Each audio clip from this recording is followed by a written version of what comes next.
Stage 11 is the most unpredictable stage yet. Hello, fellow cycling fans, I'm Georgie and welcome to my preview of Tour de France 2025 Stage 11. After a rest day, we are heading into Toulouse for this great stage. But before we analyze it, let's do a quick recap of stage 10. In the end, won by Simon Yates from the breakaway. It was a perfect tactics from Team Visma Lisa Bike. Once the breakaway was established, they saw that Ben Healy was there with his EF Education Easy Post companions. They were going for the yellow jersey. Simon Yates bridged over to the breakaway where he already had Victor Campenaerts, so he made sure that no one is going to get away from him, and in the end, on the final climb, he destroyed his competition. Tim Arensma second, Healy, O'Connor, Storer, Blackmore, Andres Haaland, Johannessen, and Lenny Martinez from the breakaway. Then Tadej Pogacar, who attacked on the final climb, but he couldn't distance Jonas Vingegaard. Florian Lipovic, Matteo Jorgensen were dropped alongside Evenepoel, only Johannessen, Roglic, Gal, and then Rodriguez, Jordan Gega, Sergio Higuita, and Kevin Vokilan was really suffering today alongside Enric Mas. In the GC, Ben Healy manages to take the yellow jersey from Tadej Pogacar. Massive congratulations to the Irishman. What a Tour de France he had in this first week. Obviously, Pogacar now second, Remco in third, Vingegaard fourth, then Jorgensen. Vokilan drops another two places and one place for Healy. Oscar only Lipovic, Roglic, and Johannes Tobias Haaland rounding up the top 10. In the points classification, it is still Jonathan Milan in the lead. He didn't get any points today. Pogacar got a few at the end, but still he is far behind Jonathan Milan. But in the Pyrenees, this battle can spice it up.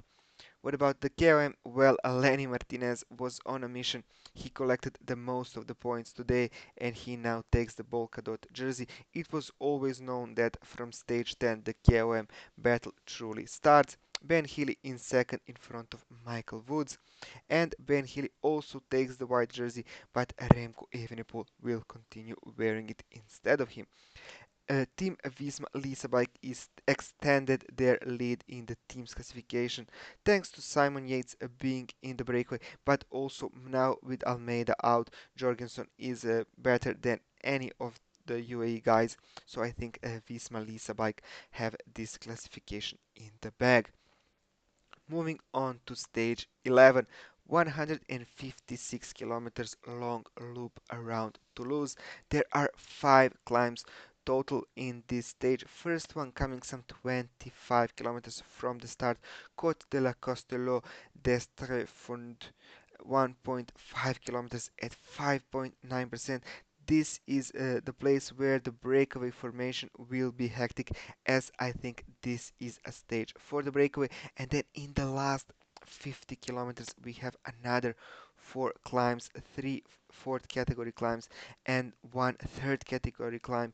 Côte de Pêche David, 800 meters at 9.8%, just 9 kilometers before the finish. So probably we will see a decisive attack happening somewhere around here, and then it's slightly downhill and flat all the way into Toulouse. This is how the stage looks on the map. First going to the north for our first climb of the day, then mostly flat roads going downhill, going south, and then the intermediate sprint before turning up north on those climbs, heading into the city center once again. What about the weather on Wednesday in Toulouse? Well, it's going to be quite hot, some 29-30 degrees Celsius throughout the day. The wind will be 4 meters per second, around 10 to 15 kilometers per hour from the northwest. So that means that in the final of the stage, it will be a headwind probably, but will that discourage someone from attacking? I highly doubt that.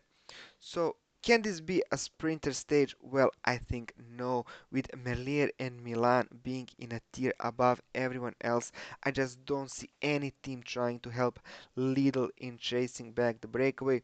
Sudal Quickstep, they already kind of protect Remco. He is their main focus. Already two wins for Merlier, so they can also try to send a rider or two in the breakaway. Maybe we even have 20, 30 guys in the breakaway, and then the peloton just lets them go, especially if there are no serious guys in the GC in that breakaway. So, who are my picks to go in a breakaway on a stage like this? Well, of course, Matthew Van Der Poel and Wout van Aert, but Wout just doesn't look like he's having it.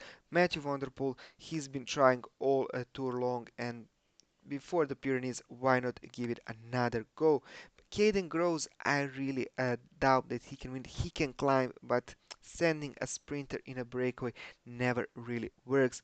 But Tobias Lund Andersen is maybe a good option for Team Picnic post NL.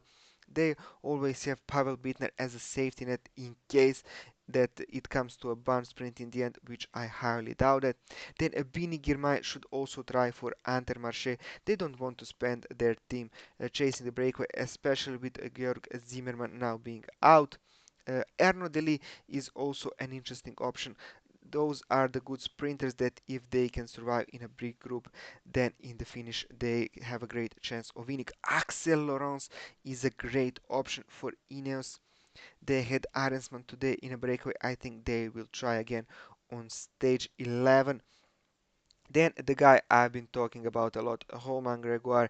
This is a kind of stage that maybe even suits him better than those high mountain stages with those short punchy climbs. He can survive them, then attack in the end. He also has a good sprint, so he is a great option.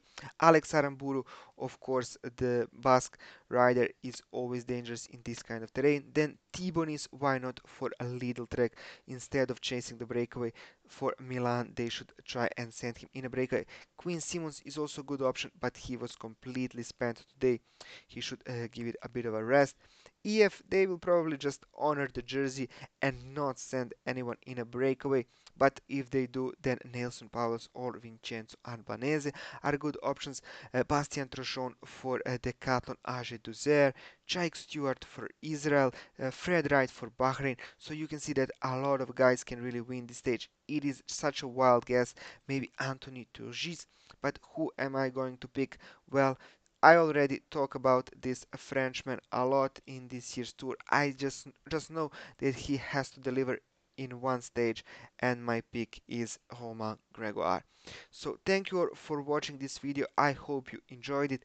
I hope you enjoyed today's stage. I hope you will enjoy stage 11 as well. Give me a like if you do. Don't forget to subscribe. Hit that notification bell so you never miss a preview in my channel. Massive thank you to everyone who subscribed to my channel. Have a great day, and I hope to see you on Wednesday for my preview of the first Pyrenees stage, stage 12. Have a great day, and bye.